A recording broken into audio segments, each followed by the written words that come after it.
राष्ट्र सर्वोपरि सम्मेलन कहा गया है कि राष्ट्र देता है हमें सब कुछ, हम भी तो कुछ देना सीखें। तो इसलिए इस ध्येय वाक्य से आज के इस सम्मेलन को मैं बहुत महत्वपूर्ण मानता हूँ कि आखिर देश का हर नागरिक, छोटा हो बड़ा हो, पढ़ा लिखा हो अनपढ़ हो, गरीब हो अमीर हो, कोई भी क्षेत्र में काम करने वाला हो, जिस दिन मन में राष्ट्र बसेगा उस दिन राष्ट्र तो आगे बढ़ेगा, हम भी पीछे नहीं रहेंगे, हम भी आगे बढ़ेंगे।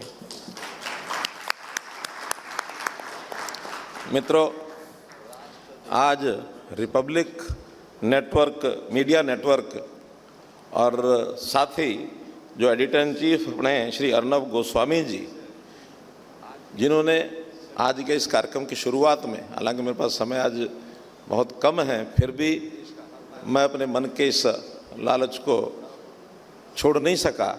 जब उन्होंने कहा कि चाहे 5 मिनट के लिए आइए, मैंने कहा इतना बड़ा एक प्लेटफॉर्म जहां देश और दुनिया के लोग आज के इस विषय को सुन रहे होंगे, मुझे ज़रूर जाना चाहिए। तो आज इस अवसर पर मैं आपके बीच में आया हूं। अब चूँकि ये समय पिछले अगर 5-6 महीने का पूरा हिसाब देखें हम, तो देश में एक लोकतंत्र का एक उत्सव ये चल रहा है। हमारे संविधान ने हर 5 वर्ष में ये अवसर, चाहे वो केंद्र स्तर पर हो, चाहे राज्यों में हो, चाहे लोकल बॉडीज़ में हो, एक अवसर मिलता है लोगों को अपने जीवन को सुचारू चलाने के लिए, अपना एक निर्णय करने के लिए। लोगों की सरकार, लोगों के लिए, लोगों के द्वारा, ये लोकतंत्र का एक थीम है और उसमें भूमिका बहुत लोगों की होती है। जैसा कहा गया कि लोकतंत्र के 3 स्तंभ माने जाने, यानी मोटे तौर पर माने जाते हैं। जो संविधान बोलता है, लेजिस्लेचर है, एग्जीक्यूटिव है और जुडिशरी है। लेकिन अब लेटेस्ट अगर हम कहें तो 4th pillar, media is the 4th pillar of democracy. इसके बिना भी लोकतंत्र चल नहीं सकता है, क्योंकि डेमोक्रेसी में मीडिया के माध्यम से जन जागरण ये बहुत आवश्यक है। लोगों की याद बहुत छोटी होती है।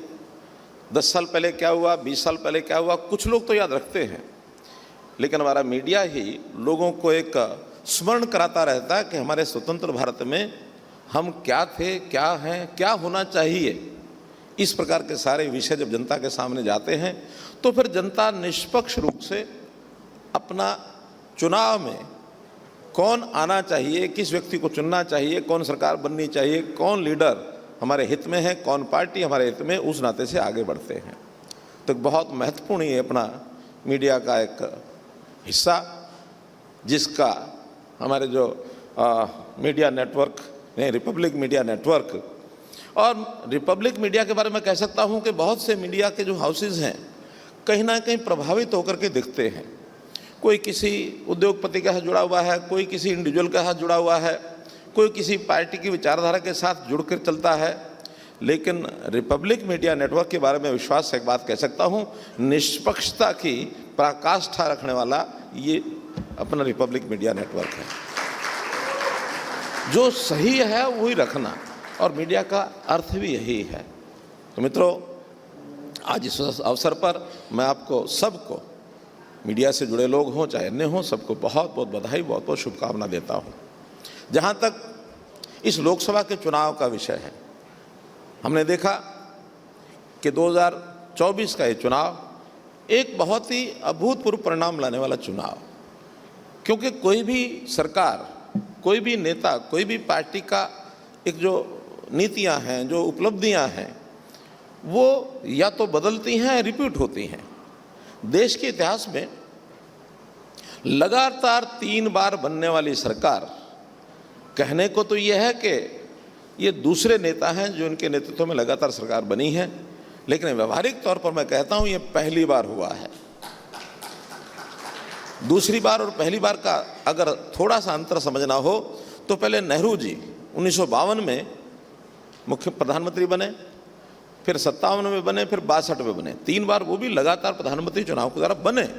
लेकिन उस समय ये कहा जा सकता है कि कोई पैरेलल कंपटीशन में कोई दूसरा नेता इस प्रकार का था ही नहीं कि जिस मुकाबले में किसी को कंपटीशन में आगे बढ़ना था। क्योंकि देश की आज़ादी के बाद कांग्रेस को सरकार मिली by virtue of the role of the Congress in freedom struggle, तो उस नाते से वो सरकार लगातार चलती गई, नोबडी वाज इन कंपटीशन। लेकिन अब लगातार 2014 से 14 में मोदी जी देश के प्रधानमंत्री बने, 19 में बने और 24 में तीसरी बार बने। एक देश के जागरूक जनता ने कंपटीशन में दोनों तरफ, एक इधर पार्टी है, ग्रुप है, एक इधर ग्रुप है, एनडीए है, यूपीए है, तो उसमें से अपनी बुद्धि से सिलेक्ट करके और मोदी जी को आगे लाए।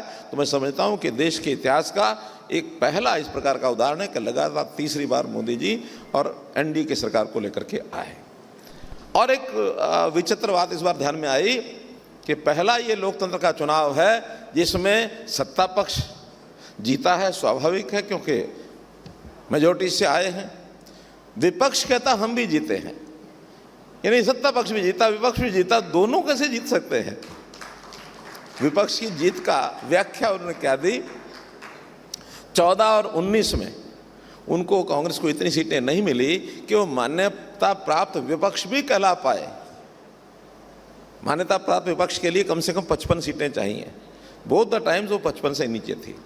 पहली बार वो 99 पर पहुंचे और 99 पहुंचने के बाद उन्होंने, एक जैसा एक बच्चा स्कूल से घर आता है, माता पिता को कहता है कि माता जी, पिताजी मेरे मार्क्स 99 आए हैं। तो माता जी पिताजी बड़े खुश हुए, वाह 99, what a wonderful thing he has done. लेकिन वो अध्यापक साथ में थे, वो कह लगे 99 कितने में से आए हैं? ये 542 में से आए हैं, 100 में से नहीं आए।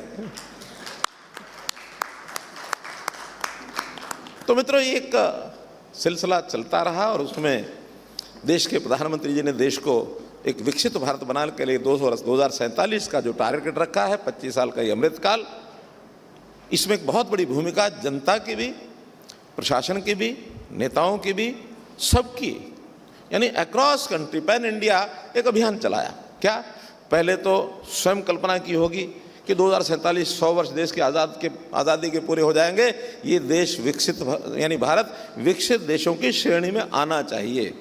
अभी 37 देश विकसित देश कहलाते हैं। हमारा देश विकसित देश नहीं कहलाता, विकासशील है। We are developing country, not developed country. हम कैसे, उसके कुछ पैरामीटर्स हैं, आ सकते हैं क्या?